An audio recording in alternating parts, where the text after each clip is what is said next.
আমার নবী বলে, তালহা তুমি তোমার বাবার মাতা না, আমার উদ্দেশ্য নয়। আমার উদ্দেশ্য হলো তুমি তালহা আমি নবীকে কতটুক মহব্বত করো রে, কতটুক ভালোবাসো সেটা দেখার জন্যে আমি নবী তোমাকে এমন নির্দেশ দিয়েছি। এবার তালহা ইবনে বারার এই আগ্রহ দেখে আমার নবী তালহার প্রতি খুশি হয়ে গিয়েছেন, তালহার প্রতি খুশি হয়ে গেছেন, রাজি হয়ে গেছেন। এবার তালহা ইবনে বারা আবার বাবাকে নিয়ে যখন বাড়িতে গেলেন, কয়েকদিন হয়ে গিয়েছে, তালহা অসুস্থ হইয়া পড়ে গিয়েছে, এবার মসজিদে নববীতে আসতে পারে না। এবার আল্লাহর নবী তার বাবা বারাকে বলে, এ বারা, আমার ছোট সাহাবী তালহা কোথায়, তালহা কোথায়? এবার বারা চৌকের পানি ছেড়ে বলে, নবী গো, আপনার ছোট সাহাবী তালহা অসুস্থ হইয়া বিছানার মধ্যে পড়ে আছেন। এবার আমার নবী তালহার কথা শুনে, নবী বারার কথা শুনে নবীর মনের মধ্যে অনেক কষ্ট। আর এই ছোট একটা সাহাবী আমাকে কতটুক মহব্বত করত, কতটুক ভালোবাসত। এ মুসলমান, আজকে নবীর মহব্বত আমার দিলে নাই, নবীর মহব্বত আর ভালোবাসা আমাদের দিলে নাই, নবীর আজমত আমাদের দিলে নাই, নবীর আকর্ষণ আমাদের দিলে নাই। এবার তালহা রাদিয়াল্লাহু তাআলা আনহু অসুস্থ হইয়া পড়ে গিয়েছেন, বিছানার মধ্যে পড়ে গিয়েছেন, মরণের সন্নিকটে চলে গিয়েছেন। এবার তালহা ইবনে বারা আল্লাহর নবী বিশ্ব নবী রাহমাতুল লিল আলামিনের প্রতি কত মহব্বত আর ভালোবাসা, কতটুক মহব্বত। এবার তালহা ডেকে ডেকে বলেন, ও মা, ও বাবা, আমি যদি পৃথিবীর জমিন থেকে বিদায় হয়ে যায়, ওয়া মান ইউতিইল্লাহ ওয়া রাসূলাহু, আল্লাহ রব্বুল আলামিন বলেন, যারা আমি আল্লাহর ইতাআত করবে, আমার নবীর ইতাআত করবে। নবীর ইতাআত মানে নবীর কথা শোনা, নবীর কথা শ্রবণ করা। আল্লাহর পয়গম্বর বিশ্ব নবী রাহমাতুল লিল আলামিন নবী মুহাম্মদুর রাসূলুল্লাহ সাল্লাল্লাহু আলাইহি ওয়াসাল্লামের কাছে তালহা ইবনে বারা, হযরতে বারা রাদিয়াল্লাহু তাআলা আনহু আমার নবীর একজন সাহাবী, ওনার ছোট একটা সন্তান যার নাম হলেন তালহা। তালহাকে প্রতিদিন নিয়ে নবীজি মসজিদে নববীর মধ্যে হযরতে বারা তালহাকে নিয়ে নবীর সামনে হাজির হতেন। হযরতে বারাকে আল্লাহর পয়গম্বর নসিহত করতেন। হযরতে তালহা ইবনে বারা রাদিয়াল্লাহু তাআলা আনহুর সাথে ছোট একটা মাসুম বাচ্চা আমার নবীর সামনে হাজির হতো। নামাজের মধ্যে বাবার সঙ্গে মসজিদের মধ্যে যাইত। আমাদের সাথেও আমাদের সন্তানেরা বাবার হাতে ধরে ছোট ছোট বাচ্চারা মসজিদে যায়। তালহা ইবনে বারা এবার নবীজি বারাকে ওসিয়ত করতেছেন, নসিহত করতেছেন, ওয়াজ করতেছেন।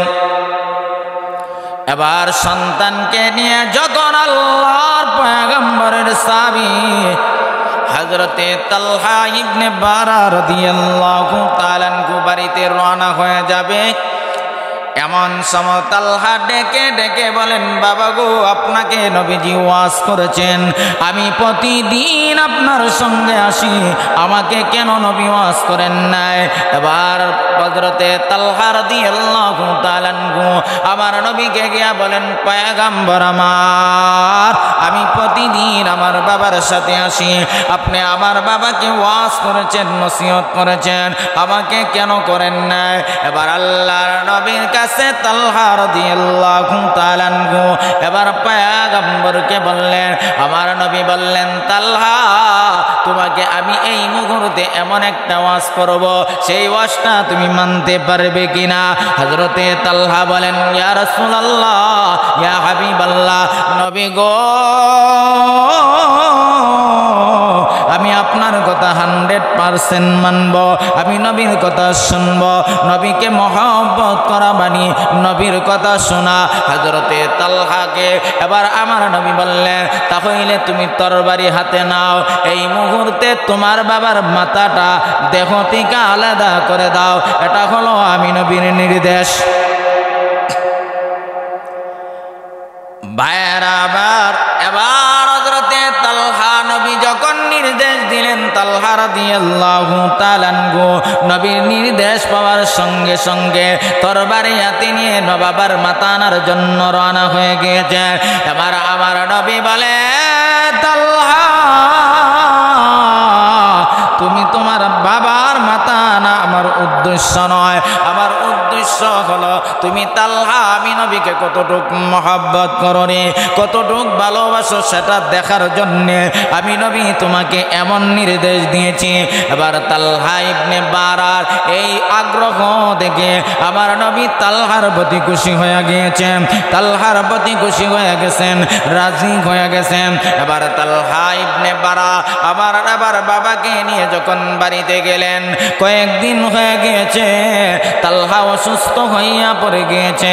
এবার মসজিদে নববীতে আসতে পারে না।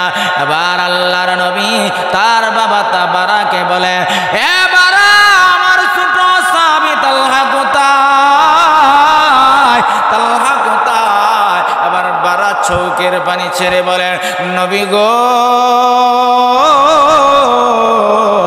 আপনার ছোট সাহাবী তালহা অসুস্থ হইয়া বিছানার মধ্যে পড়ে আছেন। এবার আমার নবী তালহার কথা শুনে, নবী বারার কথা শুনে নবীর মনের মধ্যে অনেক কষ্ট। আর এই ছোট একটা সাহাবী আমাকে কতটুকু মহব্বত করত, কতটুকু ভালোবাসত।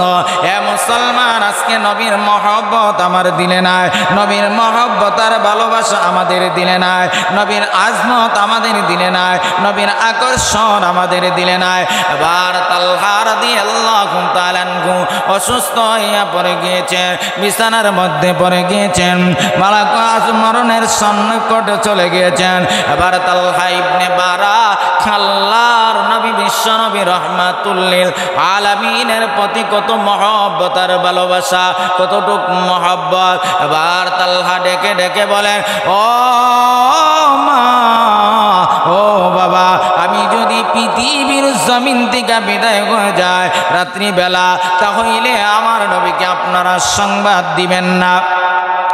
কিন্তু আল্লাহ নবী বারাকে ডেকে ডেকে বলেছিলেন, বারা, যদি তালহা পৃথিবী থেকে বিদায় হয়ে যায় তাহলে তোমরা আমাকে বলবা, আমি তালহার জানাজার ইমামতি করব, আমি তালহার জানাজার ইমামতি করব।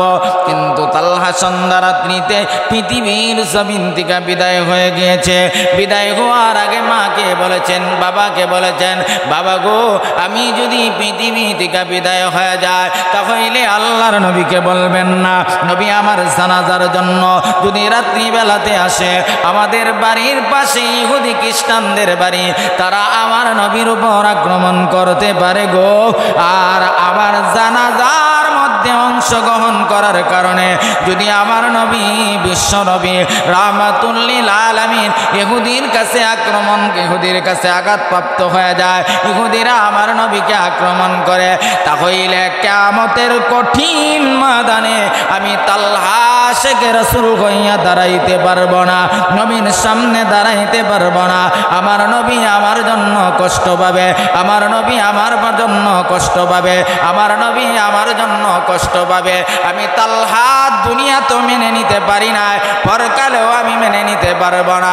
ভাইরা আমার, এই তালহা ছোট সাহাবী, কিন্তু নবীর মহব্বত আর ভালোবাসা কতটুক, নবীর মহব্বত আর ভালোবাসা কতটুক, যে তালহা চিন্তা করেছে আমার নবী যদি জানাজার মধ্যে আসে রে, তাহলে ইহুদিরা আমার নবীর উপর আক্রমণ করতে পারে, আর আমার জানাজাত এসে আমার নবী বেঈমানদের হাতে আঘাতপ্রাপ্ত হবে।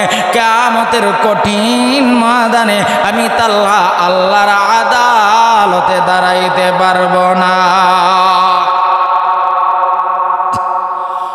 ومن يطع الله ورسوله ويخش الله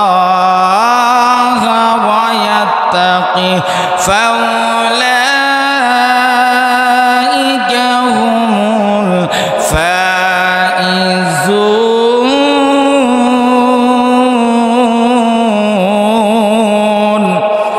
আল্লাহ রাব্বুল আলামিন পৃথিবীর মানুষকে চারটা মূলনীতি দিয়েছেন, চারটা প্রেসক্রিপশন দিয়েছেন। চারটা মূলনীতি যদি মানুষ গ্রহণ করতে পারে, চারটা থিওরি যদি গ্রহণ করতে পারে, আল্লাহ বলেন ফাউলাইকা হুমুল ফাইজুন। আল্লাহ বলেন তারা সফল কাম, তারা সফল কাম, তারা সাকসেসফুল।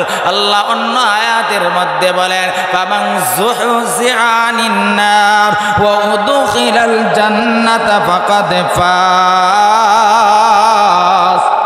আল্লাহ বলেন যাদেরকে আল্লাহ জাহান্নাম থেকে মুক্তি দিবে তারাই হলো সফল কাম। আর যারা দুনিয়ার চাকচিক্য, দুনিয়ার ধন সম্পদ সবকিছু পেয়েছে, আল্লাহকে পায় নাই, তারা কিয়ামতের ময়দানে সফল কাম হবে না। ওয়ায়াখশাল্লাহা ওয়ায়াত্তাকিহ। 3 নম্বর হলো গুনাহ করার পরে অন্তরের মধ্যে ভয় পয়দা হয়ে যাওয়া, যে হারে আমি কেমন কাজ করেছি, আমি গুনার কাজ করেছি, আমি অন্যায় করেছি, অপরাধ করেছি, আমি গুনার কারণে আমার আল্লাহ আমার প্রতি রাগান্বিত হয়ে গিয়েছে, আমার আল্লাহ আমার প্রতি অসন্তুষ্ট হইয়া গিয়েছে, আমার আল্লাহ আমার প্রতি নারাজ হয়ে গিয়েছে, আমার আল্লাহ আমার প্রতি গুসা হয়ে গিয়েছে। এটা যদি কোনো মানুষের অন্তরের ভিতরে থাকে তাহলে বুঝতে হবে সে মুমিন। গুনাহ করেছে, শয়তানের দোকায় পড়ে, নফসে আম্মারার দোকায় পড়ে গুনাহ করেছে, সমাজের দোকায় পড়ে গুনাহ করেছে। আল্লাহ রাব্বুল আলামিন বলেন ওয়ায়াখশাল্লাহ। গুনাহ করার পরে অন্তরের মধ্যে একটা জ্বালা যন্ত্রণা, গুনাহ করেছে একটা জ্বালা যন্ত্রণা আসা, যে আমি গুনাহ করেছি, আমি অন্যায় করেছি, এমন কাজ আমি কেমনে করলাম, এমন অপরাধটা আমি কেমনে করলাম, এমন কাজটা আমি কেমন করলাম। এমনভাবে যদি কোনো মানুষের দিনের মধ্যে আল্লাহ ভয় পয়দা হয়ে যায়, আল্লাহ বলেন সে সফল কাম মুমিন। 4 নম্বর হলো ওয়ায়াত্তাকি। গুনাহ করার আগে অন্তরের মধ্যে ভয় পয়দা হওয়া, যে আমি এমন কাজটা করব দুনিয়ার মানুষ আমাকে দেখবে না, আমি অন্যায় করব, অপরাধ করব রে, কিন্তু দুনিয়ার কেউ দেখবে না, আমার আল্লাহ তো দেখবে। আমি রাত্রি অন্ধকারে গুনাহ করব, দুনিয়ার কোনো মানুষ দেখবে না, আল্লাহ দেখবে। সুবহানাল্লাহ।